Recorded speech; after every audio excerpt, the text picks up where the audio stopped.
I just got in from work. I did see the Chicks in the Office interview with Nick. I have lots of thoughts. I'm going to take a nap, and when I wake up, we will discuss as a family together. Okay, this one is probably going to be very long, but you liked the video, so that means you wanted to hear what I thought. We are going to be talking about the Chicks in the Office podcast interview with Nick that happened. I think it came out earlier today.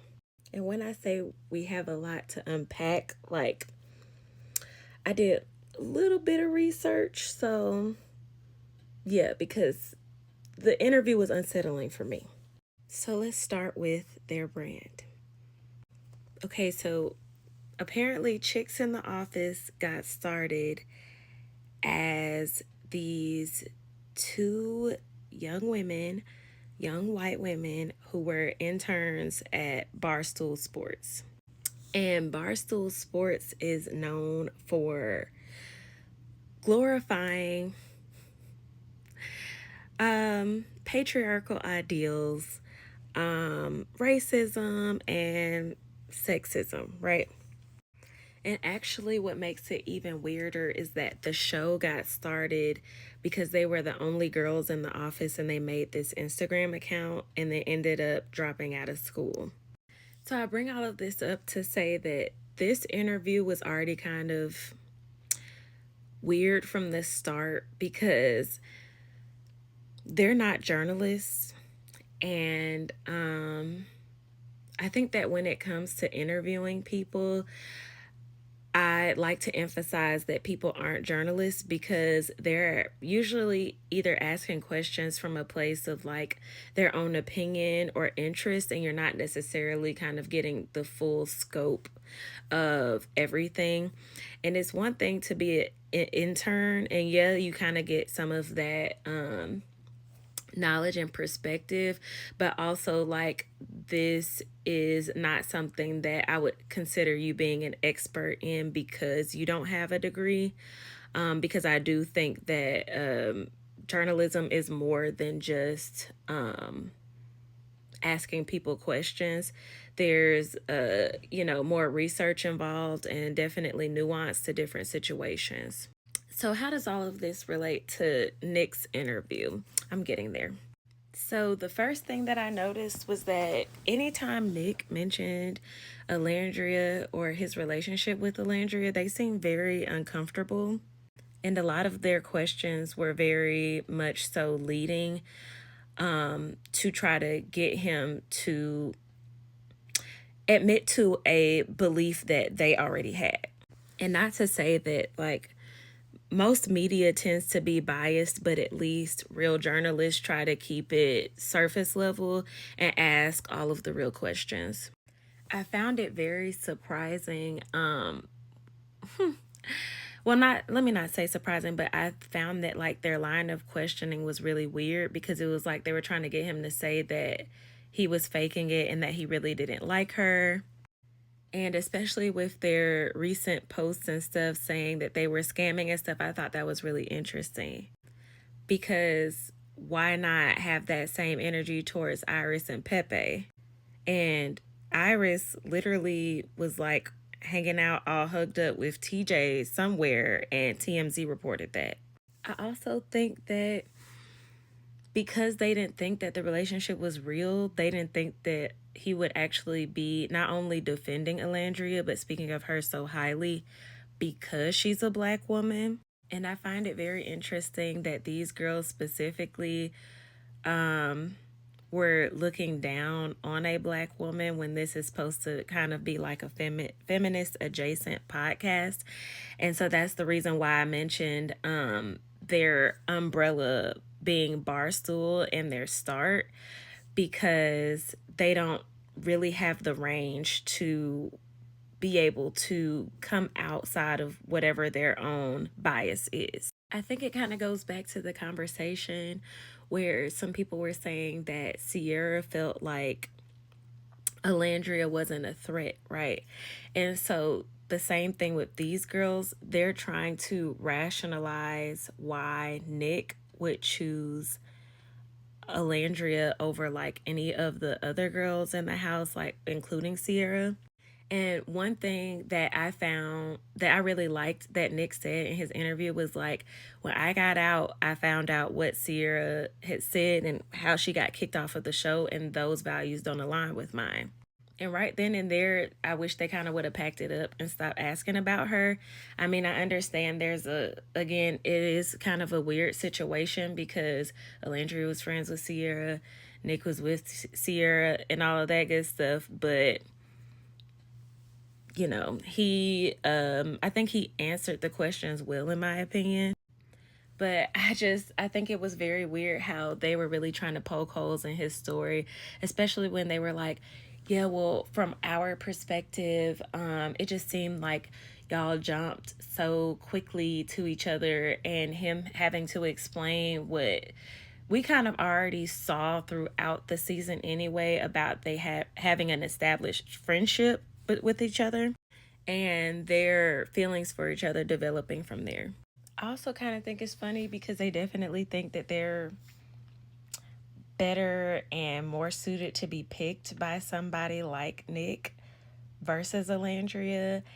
And again, I find that very interesting because if we're looking at credentials, Alandria is 1 degree up from the both of them. Anyway, all in all, the interview for me was very unsettling on the host end because it's very clear that I guess the only media training that they have is them talking to each other in the office. And I think it points to a larger spectrum of like where we are, now, which is very obvious, but it's just like. So I also think it's funny too because within the context of white supremacy, these girls are not high on the totem pole at all. And I say that meaning because like they're both brunette and we all know that the, I guess, highest on the totem pole for white people is blonde hair, blue eyes, and neither one of them are natural blondes. Anyway, what are our takeaways from this? Take interviews from people who aren't real journalists with a grain of salt. If people are being weird towards people they don't know, specifically towards black women, another red flag. And shout out Nick because he made me an even bigger Nick Alandria stan than I already was. I hope you guys enjoyed my thoughts. Let me know what you think in the comments. So on to what a lot of Nick had to say. He was very much saying everything that we knew he was going to say. How he's, very much obviously in love with her, even though he's not like saying that because it's still very new.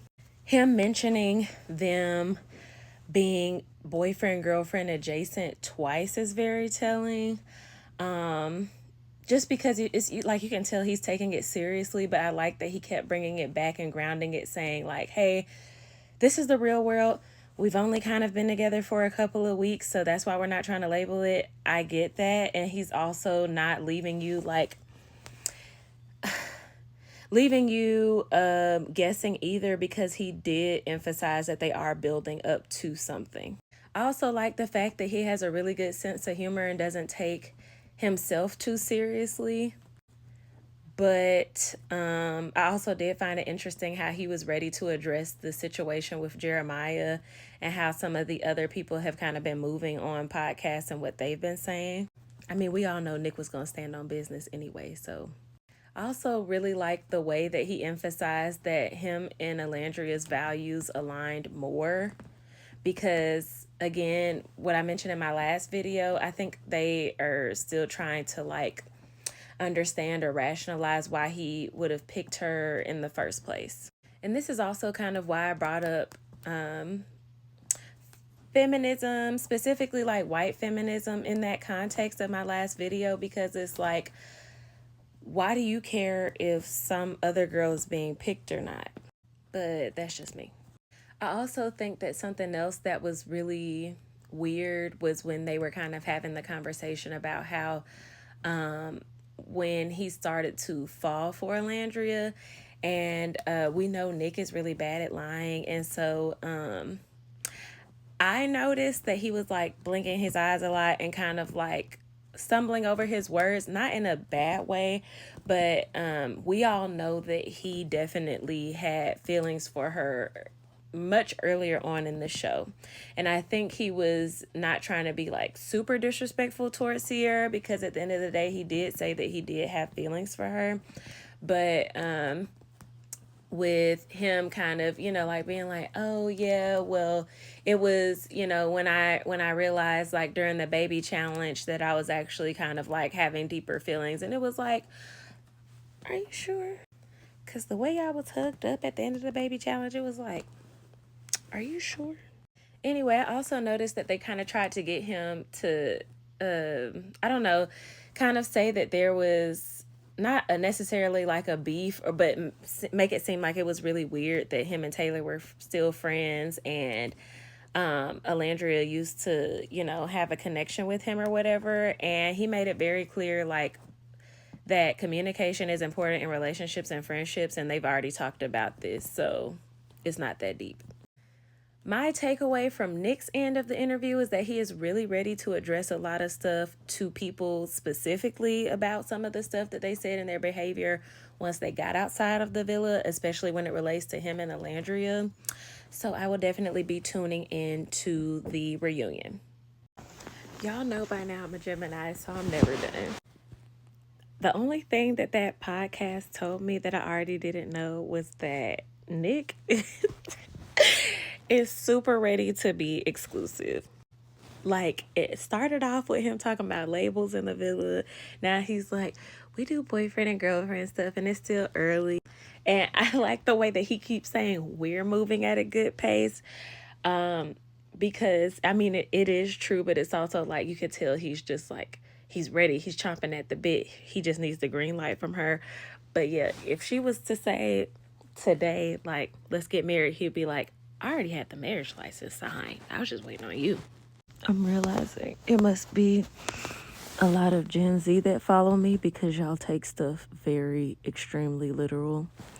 So for the people in the back, when I keep saying that the chicks in the office were mad because Nick was supposed to want them, obviously he has dated girls that look like them before, but I'm saying specifically now that he has chosen Alandria, they're expecting him to choose somebody who looks like them instead. I hope this gives you the context that you need so that you can understand what I've been saying.